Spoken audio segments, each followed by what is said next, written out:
Capítulo 1. Los orígenes. Sección 5G. Historias de la infancia, parte 4. En el verano de 1985 me confirmaron en la iglesia católica. Mi padrino de confirmación fue un amigo de la familia llamado Alfredo. Él era tío de Sonia, es él. Este soy yo, mi papá y el sacerdote. Por esas fechas, mi tío Daniel se encargó de poner los servicios de agua, luz y drenaje en el terreno que mi mamá había comprado en León, Guanajuato. Cuando le pasó el monto total a mi papá decidió darle la mitad del terreno como pago. Le dijo: quédate con la mitad del terreno y ya quedamos a mano. Entonces fue así que mi tío Daniel comenzó a construir. También he de recalcar aquí que cuando mi tío Daniel estaba estudiando aquí en la Ciudad de México la secundaria, mi papá se lo llevaba a trabajar de payaso. Y entonces fue así como pudo empezar a ahorrar. Además, mi papá siempre le pedía dinero prestado. Y mi tío Daniel anotaba todo eso en una libreta, porque mi papá todo se lo gastaba en alcohol y le pedía con la intención de no pagarle. Y entonces mi tío Daniel le mostraba de manera constante el adeudo total de la libreta para que estuviera mi papá consciente.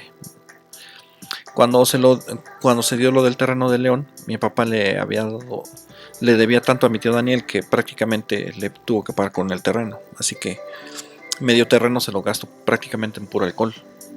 Cabe mencionar aquí que mi papá despilfarraba mucho el dinero en alcohol. En una ocasión invitó a sus amigos a tomar a un bar y dio de propina una moneda de oro, un centenario de los de 50 pesos, de estos. Por otra parte, desde que éramos pequeños, mi mamá nos educó a no hacer muchas cosas que comenzaban a estar de moda en esos tiempos, o que la gente veía normales. Por ejemplo, en esos días había dos presentaciones del refresco favorito, el que predomina, que es de 355 mililitros y 710. A esta la llamaban la presentación pequeña y la presentación grande. No nos era permitido tomar refresco más que a la hora de la comida, y para ello compraban un refresco de la presentación grande para todos. Entonces lo repartían pues muy a cuentagotas, que se puede decir. Y también nos dejaban tomar refresco a diario, sino realmente lo tomábamos una o dos veces a la semana. Esto ya sumado todo son aproximadamente 15 litros al año. Todo porque mi mamá siempre nos dijo: el refresco no tiene ni vitaminas ni proteínas, solamente es azúcar, y a la larga lo único que vas a lograr es que te pique los dientes y ocasiona diabetes. Mi madre vivió lo suficiente para ver sus palabras hechas realidad. Ella vio como muchas personas que conocía que comenzaron a tomar refresco y dejaron de tomar agua, murieron de diabetes o enfermedades de los riñones. Incluso algunos vecinos que le ponían el refresco en la mamila de los bebés. Realmente ya la mayoría de esos niños, que son algunos un poco más chicos que yo, ya murieron de diabetes. El promedio de consumo de refresco en mi país es aproximadamente 200 litros al año. En lo que refería a la alimentación, mi mamá tenía muy claro que en las grandes ciudades estaba en el auge por comer rápido, con muchas calorías y con poco valor nutritivo. Y nos inculcó desde chicos que algo frito no es buena comida, así de simple. Y nos explicaba que algunas marcas de leches no eran leches, como algunos productos que están adulterados, como sobre todo los embutidos. Siempre nos explicó realmente que la mayoría de los embutidos, las salchichas, el jamón, se hacen principalmente con grasa, almidón y saborizantes, que realmente no es carne, sino que es un atole duro sabor carne. Que siempre leyeras las etiquetas de todo lo que compraras, y que aún así las etiquetas a veces mienten. Y que se comprara lo menos posible en los supermercados y la comida lo menos procesada posible. Que cocináramos nuestra propia comida lo más posible y que nunca comiéramos frutas o verduras sin desinfectar, entre otros muchos consejos. Otra cosa que mi mamá también tenía presente es que no deberíamos ver mucho tiempo la televisión. Únicamente nos dejaba verla 1 o 2 horas al día y tenía que estar ella presente para asegurarse que estuviéramos viendo cosas para niños. De hecho, cuando ella salía y de repente prendíamos la tele, cuando ella regresaba, lo primero que hacía era tocar la televisión, porque en aquel tiempo las televisiones radiaban mucho calor, irradiaban mucho calor. Entonces, si queríamos pasar desapercibidos, sino que mi mamá no supiera que vimos la tele, la más o menos calculábamos el tiempo que iba a tardar, la apagamos 10-15 minutos antes y empezamos a echarle aire a la televisión con un cartón para que se enfriara. Mi mamá nos decía que la televisión hacía tontas a las personas y que destruía también a las familias. Ella nos decía que en la televisión pasaban muchas tonterías porque el gobierno nos quería ver tontos a todos. También Javier, mi hermano, influyó mucho en la manera en la que yo apreciaba los programas de televisión, ya que él no nos dejaba ver películas o programas cómicos, normalmente nacionales, porque realmente eran muy tontos. Y influyendo así de esta manera que yo detesté desde chico los programas cómicos mexicanos. En esta fotografía vemos a doña Eva, mi papá, mi mamá, esta es Sonia, este soy yo, este es Javier, esta es Brenda y este es Eira y un vecinito.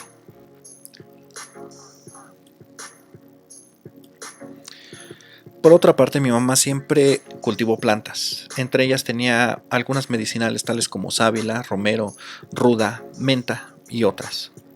Aparte de las plantas que no cultivaba, compraba en el mercado para tener siempre un poco en la despensa.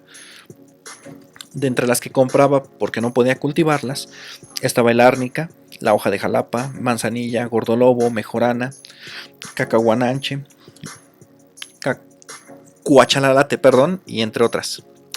2 o 3 veces a la semana nos daba tés, ya sea para desparasitarnos, para los golpes, para las cicatrices, para el dolor de panza, para la tos, etc.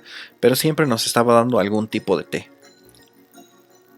Algunos tés eran un martirio tomarlos, realmente sabían horrible, pero ella nos animaba a tomarlos poniendo una cuchara que llamaba milagrosa en medio de la mesa para que todos la viéramos.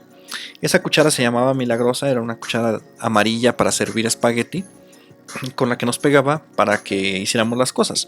Le llamaba milagrosa porque curaba berrinches, insomnio, falta de memoria, hacía que aparecieran las cosas mágicamente e incluso curaba enfermedades.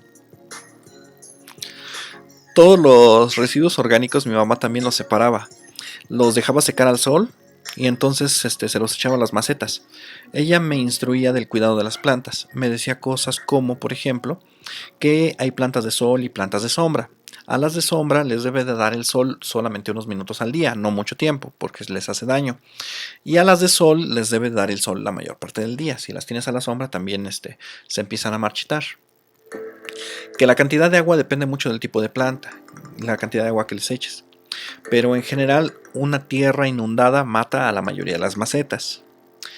Las plantas de hoja ancha crecen usualmente a la sombra y son venenosas.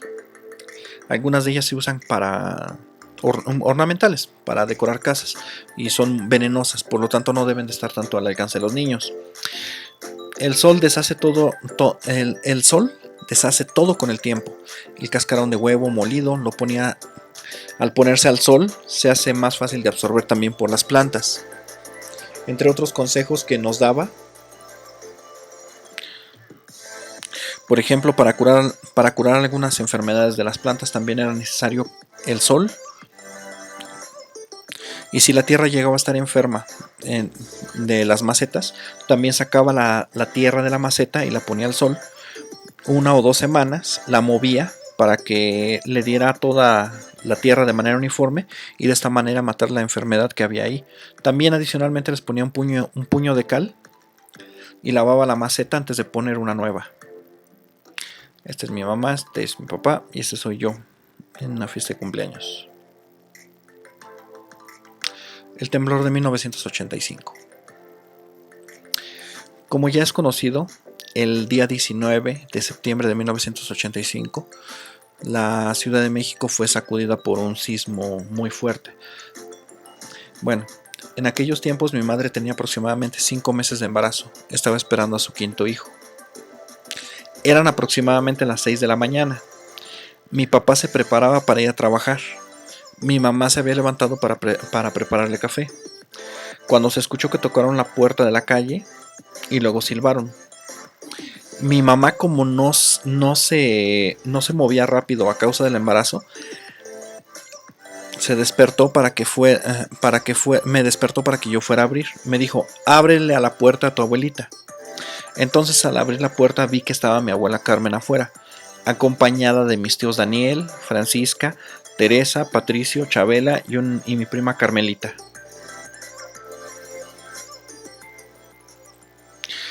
Yo no podía controlar mi emoción al verlos. Los invité a pasar y desperté a mis hermanos. Platicamos unos minutos y mi papá se fue a trabajar. Yo estaba platicando con Carmelita en el patio cuando a las 9:19 comenzó a temblar. La inercia del sismo a Carmelita y a mí nos hizo correr hacia la pared y luego de regreso. Así varias veces. Nosotros no sabíamos lo que estaba ocurriendo. Nos tomamos de las manos y comenzamos a reír mientras corríamos llevados por la inercia. La inercia también hizo que el agua de la cisterna se comenzara a salir golpeando con violencia las paredes. Mi abuela Carmen corrió a la calle llevando consigo a Teresa y a Francisca. Mi mamá y mi tío Daniel corrieron a agarrar los tanques de gas, ya que como se estaban golpeando con mucha fuerza uno contra el otro podía haber un accidente. La pared del vecino se abría y cerraba como si fueran las fauces de un monstruo. Cada que se cerraba se encajaban bien los ladrillos unos con otros. Como no encajaban bien los ladrillos unos con otros, se leían pedazos de ladrillos disparados al aire. Esto sucedió porque estaba hecha con una mezcla de diversos tipos de tabiques, ya que compraba el tabique robado al albañil que se lo vendía. Donde vivíamos no hubo heridos, las casas eran casi todas de lámina. No pasó de un susto, sin embargo, se fue la electricidad y no supimos lo que ocurrió en el centro hasta que regresó mi papá aproximadamente a las 10 de la mañana. A mi papá el temblor le agarró en el metro, justo en la estación Isabela Católica. Al comenzar a temblar la gente entró en pánico y comenzó a salir en estampida. Se atropellaron unos a otros e inmediatamente después se fue la electricidad. Mi papá salió a tientas de la estación, encontrando en su camino numerosos zapatos, bolsos, mochilas y algunas personas que habían sido arrolladas en la estampida, que también se estaban arrastrando en la oscuridad para salir hacia la luz. Al salir de la estación, al ver la luz del día, vio varios edificios colapsados. Se apresuró a llegar a su centro de trabajo, llegó corriendo y al llegar vio que todos los empleados estaban afuera. El edificio se dañó y los regresaron a todos a casa. De hecho, ese edificio quedó completamente cerrado y se dio por clausurados en 1988. Desde 1985 hasta 1988 los empleados solamente iban a checar tarjeta, no había oficinas donde acomodarlos. Cuando tomó un microbús que lo iba a llevar a la calzada de Ignacio Zaragoza, se sintió bastante afortunado de estar vivo, pues en el trayecto vio todos los estragos que ocasionó el sismo. Entre los muchos estragos que ocasionó es que se cayó la taberna donde él acostumbraba a reunirse con sus amigos, la taberna del Greco, donde fueron tomadas estas fotografías. También muchos edificios colapsaron, mucha gente murió, entre ellos estuvo esta Mora Escudero, quien fue alguna vez reina de los payasos. Aquí la vemos con Tacho, con mi tío Patricio, y aquí está mi papá, Tacho y Mora Escudero. En la tarde mi tío Cástulo fue a la casa a vernos porque estaba preocupado y nos contó lo que a él le agarró el temblor cuando estaba cerca del centro. El sismo tuvo en esos tiempos una magnitud de 8 a 8.2 grados en la escala Richter. Fue un movimiento trepidatorio y oscilatorio, es decir, la Tierra se movía tanto horizontalmente como verticalmente. Eso aunado a la duración larga, que se calcula que fue aproximadamente 4 minutos totales, 90 minutos de movimiento máximo, fue lo que lo hizo tan destructivo. En la noche cuando regresó la electricidad y vimos las noticias mencionan las cifras maquilladas obviamente del número de muertos.